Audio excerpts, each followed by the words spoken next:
There are certain games that you just don't port to a console, and a bunch of reasons why. These range from the game needing too much power, to the controller not given enough options for the controls to be effective, and so on. Civilization for the SNES is the purest form of just because you can port a game doesn't mean you should. Don't get me wrong, I love Sid Meier's Civilization. It's a game I grew up with and have been playing the series for years. I just think it should have stayed on the PC. The development behind the game was promising enough. It was developed by Koei, published by Ace Entertainment Incorporated, and released in November of 1995. Here's the thing, Sid Meier was a PC strategy game god, or a founding father of the modern PC strategy game. He has created tons of classics including Railroad Tycoon, Pirates, Alpha Centauri, and the whole Civilization series. These were games that were built on the PC from the ground up. So the fact that it was 4 years before it came out on the SNES doesn't really surprise me. Just the concept of putting a huge strategy game like Civilization on the SNES is an absolutely daunting task. I think getting Koei, who had a ton of experience working on games like the Romance of the Three Kingdoms series, was a smart idea. Ace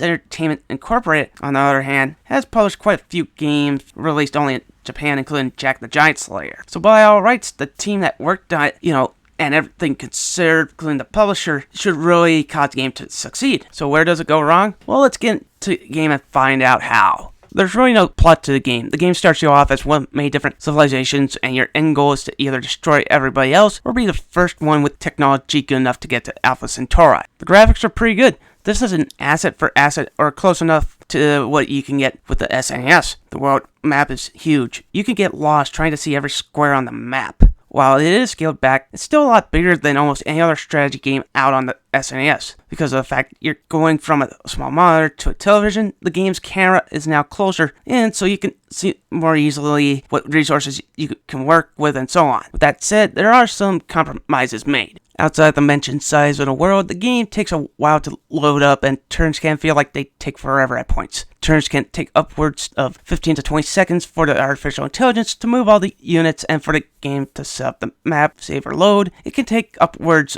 of 30 seconds. I know Civilization is a massive game and was a true innovator for its time. The problem is that this can seriously bog down the experience and can feel like their ambitions were too much for the SNES to handle. The audio on its own merits is good. The music fits the whole building and empire theme the game has. With that said, the music feels more upbeat compared to PC music. You don't get the whole feeling of dread that the PC version gave you when you declared war on an opposing civilization. It's very minor, as I appreciate how it tries to make the music more of its own, rather than trying to replicate what the PC version did. The gameplay is only for those who played Civilization on the PC, or have the manual and a lot of patience. With that said, let's lay the groundwork for you. Civilization plays like a more in-depth version of a game like Risk. You start off with one settler unit and you go from there. You have to do many things in completing your goal of either getting technologically advanced enough to colonize on other planets, or wiping out everyone else. You have to keep people happy by building things like granaries, temples, and so on. You have to build units like boats to explore the seas, soldiers to defend your cities, or explore the land, diplomats to spy on other civilizations, build trade routes, and in general, be productive in accomplishing whatever you need to do. You can also build wonders that will give you bonuses to certain resources, which can be useful. The first of many problems that is kept from the PC version is that the artificial intelligence can blow you out of the water on making these wonders despite their lack of production. You also get to control how much money goes into production, science, and luxuries. The default setting is 50% to production, 50% science, but more likely than not, down the line, your people will get pissed and you got to change it up for the situation. Finally, you get a big tech tree that has lots to unlock, gives you more things to build for the most part, and each technology is crucial in unlocking another. With all this, it should be a game that fans of the genre would get wet dreams from. Thus is where the game becomes painful. Before anything, I will say this. What the SNES version kept is how random builds of the world map don't feel random, but more natural. Each game feels different, and the artificial intelligence will react depending on the resources they are dealt. They also kept how addictive this game can be. The whole just one more turn, then you find out you've been playing 6 hours straight after that is in full force. This is in part because how the game was the earliest in the 4X gameplay style, also known as explore, exploit, expand, and exterminate, discriminate, even though it was coined a few years before Civilization was released and plays more like a board game than a computer or console game. The SNES version also kept how limited the options were for diplomacy, especially on higher difficulties. The artificial intelligence will more likely than not be forcing you to play more aggressively until you bend to their will and allow them to eventually annihilate you. You do not want that. Sid Meier would fix this in later games with options for alliances, but considering it had all these gameplay options for 1991, it's a nice addition to a game that plays a lot like Risk. Now, with this being a PC game port, they added support for the SNES mouse, but let's be honest, the games that were compatible with the SNES mouse moved more like a grid rather than a mouse on a computer. The next problem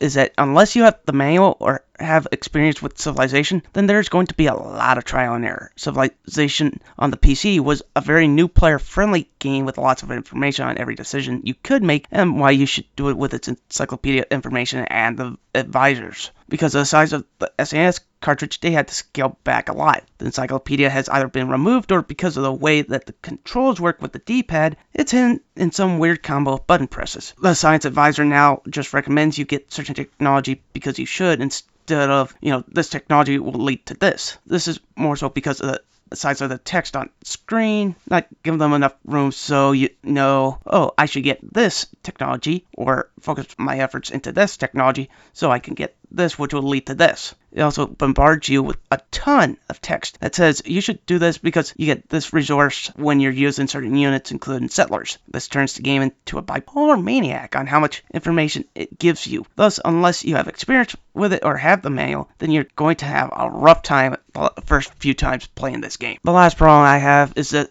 the controls using the SNES controller suck. Again, unless you have the manual for the first couple of hours, you are going to fumble around with the controls until you figure out what everything does. Moving around your units and check out areas with the map is easy enough. The problem is doing anything else is a tedious war of attrition. Seriously, I played this for 5+ hours. I still barely figured out how to hard save and load the game. They also took out a lot of hotkey commands like explore, go to, and so on. Some of them needed to be done away with because early C units had pretty mediocre pathfinding on the PC version. The problem is that this further makes you wonder why you would play this version in the first place instead of the PC version, or just download it from GOG.com for around $5. With everything said, the only way I could ever recommend the SNES version of Civilization is that you're either an hardcore SNES collector or a Sid Meier fanatic. Otherwise, you would be best to avoid this game at all costs. If it didn't have the Sid Meier or Civilization name, then I would say it's an okay alternative on the SNES to Civilization. With that said, this is a pure example of just because you can doesn't mean you should. Overall, Civilization for the SNES is an awful game of a classic strategy game. It's slow, tedious,